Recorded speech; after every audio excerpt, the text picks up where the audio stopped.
ఇది? నేను చెప్పింది నిజమే అని చెప్పి ఇలా రక్తం వచ్చేలా తల పగల కొడతావా అక్క? చూడు, ఊరి జనం రావడం, మోహినిని చంపాలని చూడ్డం, మనం అడ్డుపడడం, ఆ ఘర్షణలో నీకు దెబ్బ తగలడం, చివరికి వాళ్ళు మోహినిని చంపడం. ఇలా కట్టుకథని జరిగిన కథగా చెప్పి అందర్నీ నమ్మించేద్దాం.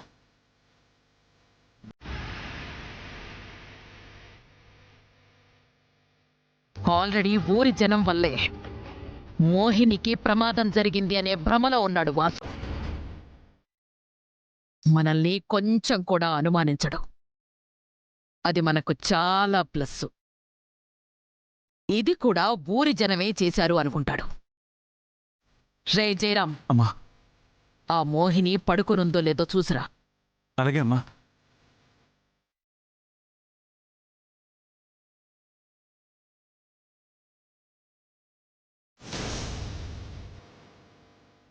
ఏంటక్క ఇది? దాన్ని చంపడానికంటే ముందు నన్ను చంపడట్టున్నా. ఏయ్ అమ్మా, దానికి కట్టుకట్టవే. అలాగే అమ్మా. పిన్ని,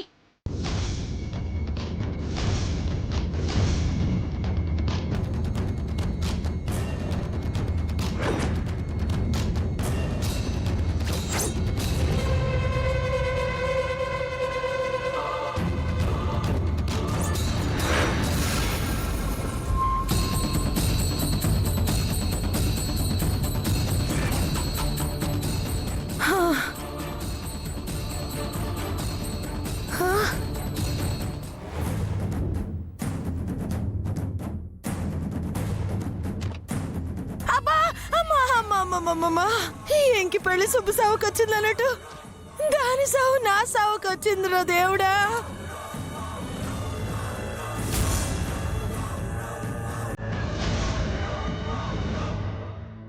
ఓ, పడుకుంది.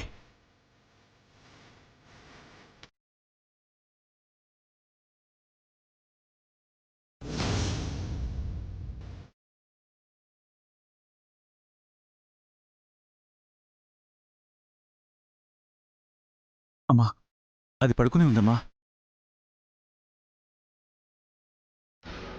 సరే, వెళ్దాం పద.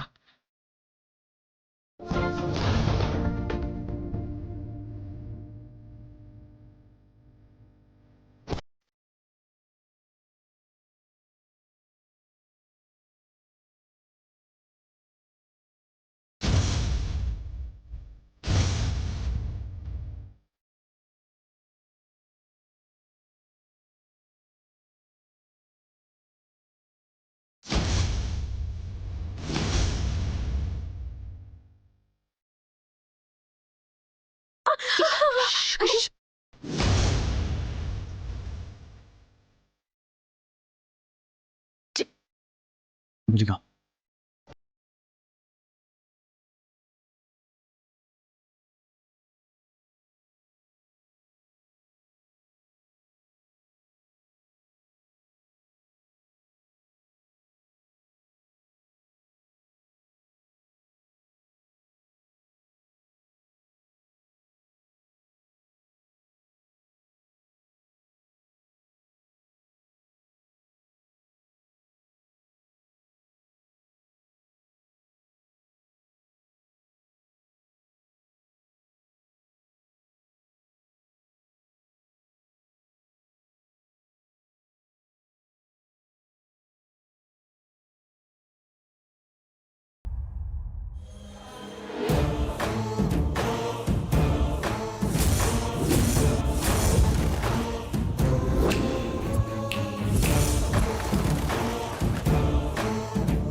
అత్తయ్య, మీరేంటిక్కడ?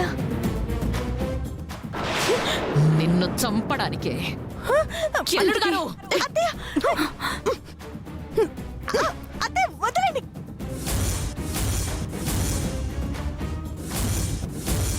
నన్ను చూసి ఎవ్వరైనా చేతులెత్తి నమస్కరిస్తారు, తల దించుకొని వెళతారు.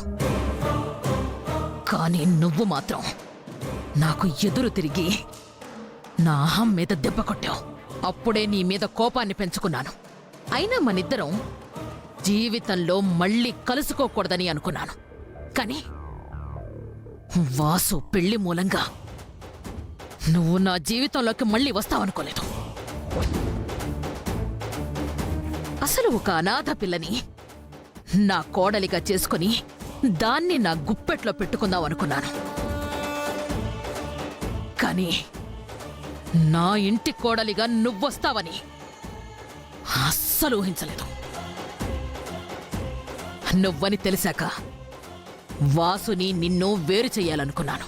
అందుకే ఆ రోజు నీ మీద నింద పడేలా చేశాను. కానీ నువ్వు తప్పించుకున్నావు. తరువాత గుడి దగ్గర గుడిసెలో నిన్ను తగలబెట్టి నిన్ను శాశ్వతంగా వదిలించుకుందామనుకున్నాను. అక్కడ కూడా ప్రాణాలతో బయటపడి తప్పించుకున్నావు. చివరికి నేనే స్వయంగా నీకు హారతిచ్చి ఆహ్వానించాల్సొచ్చింది. ఇక్కడికొచ్చిన దగ్గర నుంచి నా పిల్లల మీద, వాసు మీద, అందరి మీద పెత్తనం చలాయిస్తున్నావు. అదే కంటిన్యూ అయితే రేపు నేను కూడా నీ ముందు తల వంచి బ్రతకాల్సిన పరిస్థితి వస్తుంది. లేదు, అలా జరగడానికి వీల్లేదు. అందుకే నిన్ను చంపాలని నిర్ణయించుకున్నాను. జయరాం, ఇవ్వరా. వద్దయ్యా, నన్ను చంపొద్దు.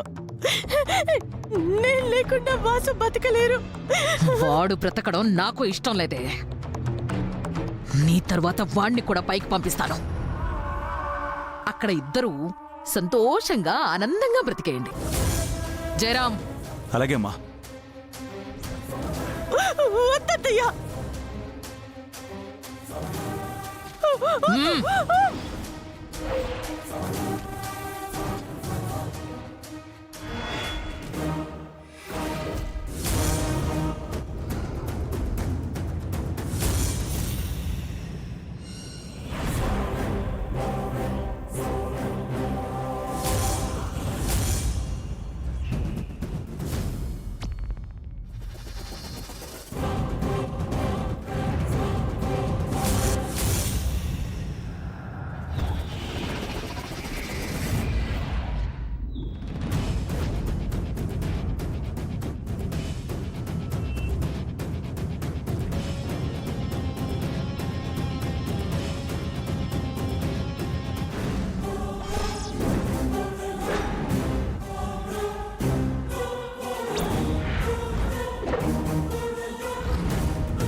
అత్తయ్య, నన్ను క్షమించండి అత్తయ్య. ఒకప్పుడు మిమ్మల్ని ఎదిరించాను, మీ మాటకి అడ్డు చెప్పి తప్పు చేశాను. అందుకే నాకు ఇలాంటి పీడకలు వచ్చినట్టుంది. ఇంకెప్పుడు మీ విషయంలో అలా ప్రవర్తించను. మీరెప్పుడు నా మీద ఇలాగే ప్రేమను పంచాలి, నన్ను ఆదరించాలి. మీరు నన్ను ఆశీర్వదిస్తే నా జీవితం చాలా బాగుంటుంది అత్తయ్య, చాలా బాగుంటుంది.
దాని మొహం చూడడమే నాకు ఇష్టం ఉండదు.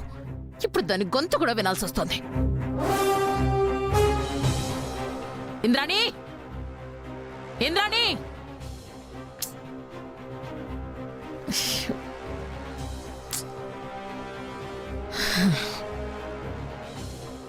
ఇంద్రాణి,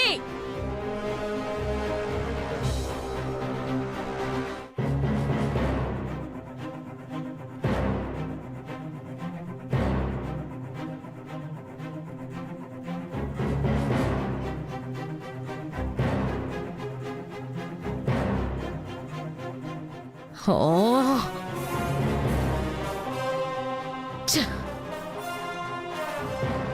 యో ఇంద్రాణి,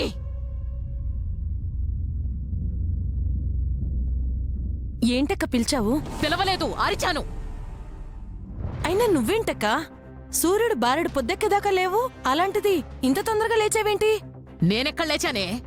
దాని పాట మూలంగా లేవాల్సి వచ్చింది. అసలు అదేం చేస్తోంది? హా, ఆ మోహిని ఉదయాన్నే లేచి పని వాళ్ళతో ఇల్లంతా శుభ్రం చేయించి పాట పాడుతూ పూజ చేస్తుందక్క.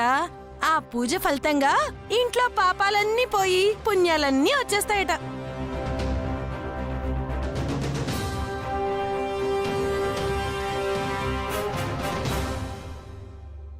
ఏమైనా నీ కోడలు బాగా పాటలు పాడుతుందక్క. నా కోడలేంటే?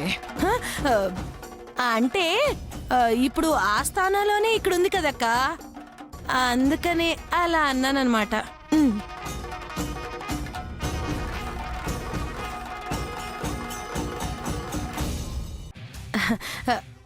ఏమైనా తన స్వరం సుశీల జానకీల స్వరాల్ని కలబోసినట్టుందక్క. పాటల ప్రోగ్రామ్ కి పంపిస్తే ఫస్ట్ ప్రైజ్ తో గెలుస్తుందక్క.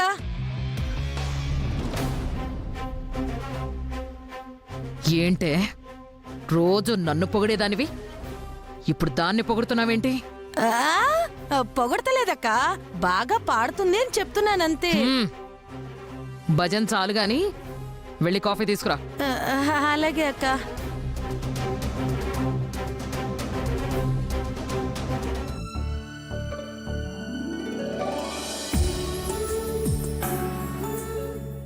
గుడ్ మార్నింగ్ వదినా. Good morning. ఒక్క నిమిషం, మీరు స్నానాలు చేశారా? బ్రష్ కూడా చేయలేదు వదినా. ఓ, అయితే మీరు హారతి తీసుకోవడానికి వీల్లేదు. మీరు? అన్నయ్య ఈ టైంకి లేవడమే గొప్ప. ఇంకెప్పుడు ఫ్రెష్ అయి ఉంటాడు? అయితే మీరు కూడా హారతి తీసుకోవడానికి వీల్లేదు.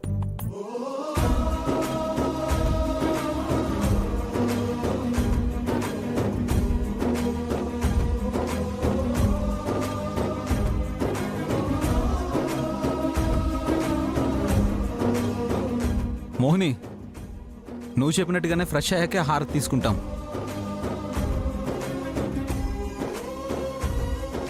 నేను ఫస్ట్ టైం మీ ఇంటికి వచ్చినప్పుడు అద్భుతమైన కాఫీ పెట్టించావు కదా, అలాంటి కాఫీ తాగాలనుంది. మాకు కూడా ఇవ్వదునా?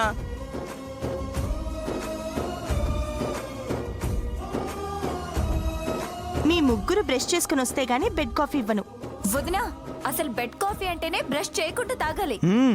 ఆహా, అలానే రాజ్యాంగంలో ఏమైనా రాసుందా? చూడండి, బ్రష్ చేసుకోకుండా కాఫీ తాగడం ఆరోగ్యానికి మంచిది కాదు. అన్నయ్య, వదిన టీచర్ కాకుండా ఎంబీబీఎస్ కూడా చదివిందా? ఉదయాన్నే ఆరోగ్య సూత్రాలు చెప్తుంది. ఏమో చేసి ఉండొచ్చు. ఏంటి గుసగుసలు? అది కాదు మోహిని, ఉదయాన్నే కాఫీ తాగకపోతే నాకు తల పట్టేసినట్టుంటుంది. ప్లీజ్, వాళ్ళిద్దరికీ ఇవ్వకపోయినా నాకు ఇవ్వవా? ఏ, మీకు సపరేట్గా కొమ్ములు ఏమైనా వచ్చాయా? అదేం కుదరదు. మీరు ఫ్రెష్ అయ్యి వస్తేనే కాఫీ ఇస్తాను. మేము సరే మోహిని, ఒకవేళ మా పిన్ని వచ్చి అడిగినా కూడా ఇవ్వవా? అత్తయ్య గారు వచ్చి అడిగినా ఇదే సమాధానం చెప్తాను. ఇక నుంచి అందరూ ఫ్రెష్ అయితే గాని కాఫీ తాగడానికి వీల్లేదు. చూడండి, ఇంతకు ముందు మీరు ఈ ఇంట్లో ఎలా ఉన్నారో నాకు అనవసరం. ఇక నుంచి మీ పద్ధతులు, టైం టేబుల్, రూల్స్ అన్నీ మార్చుకోవాలి. అక్క చెప్పింది నిజమే. వచ్చి రాగానే అందరికి చెమటలు పట్టించేస్తుంది. ఇప్పుడు నేను కాఫీ కావాలని అడిగితే చెప్పినట్టు కాకుండా కొట్టినట్టు సమాధానం చెప్పేటట్టుంది. సైలెంట్గా ఉండటమే నయ్యం.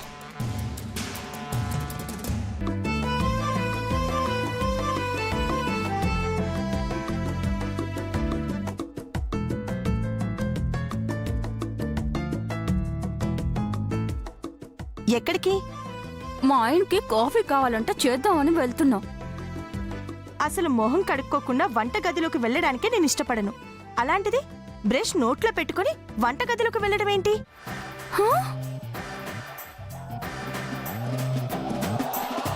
ముందు మీరిద్దరు ఫ్రెష్ అయ్యి కిందకి రండి. ఆ కాఫీ ఏదో నేనే పెడతాను.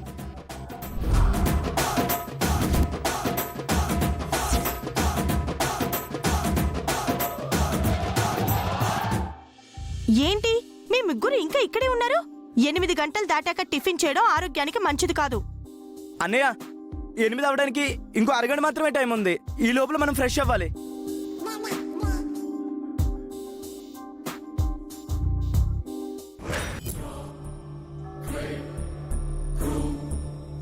ఏంటే, కాఫీ తీసుకురాకుండా ఖాళీ చేతులతో వచ్చావేంటి? ఇన్నాళ్ళు ఈ ఇంట్లో నీ మాటే వేదమనుకున్నాను. నువ్వు చెప్పిందే జరుగుతుందనుకున్నాను. కానీ మోహిని ఆ విషయంలో నిన్ను మించిపోయిందక్కా. ఏం జరిగింది? ఏముంది, ఈ ఇంట్లో అందరూ మొహాలు కడిగి స్నానాలు చేస్తే కానీ కాఫీ తీసుకోవడానికి వీల్లేదంట. ఆ మోహిని ఆర్డర్ వేసిందక్కోయ్. నాకని చెప్పావా? చెప్పానక్క. కానీ ఏం లాభం, ఈ ఇంట్లో నాకు అందరూ సమానమే. అత్తయ్య గారు వచ్చి అడిగినా ఇదే సమాధానం చెప్తాను అని చెప్పింది. అది నాతో కాదక్క, నీ కొడుకు వాసుతో. వాసు కూడా తై అంటే తందానా అంటున్నాడు కానీ తిరిగి సమాధానం చెప్పట్లేదు. అయినా ఏంటక్క ఇది, రోజు రోజుకి ఆ మోహిని ఇలా రెచ్చిపోతుందేంటి?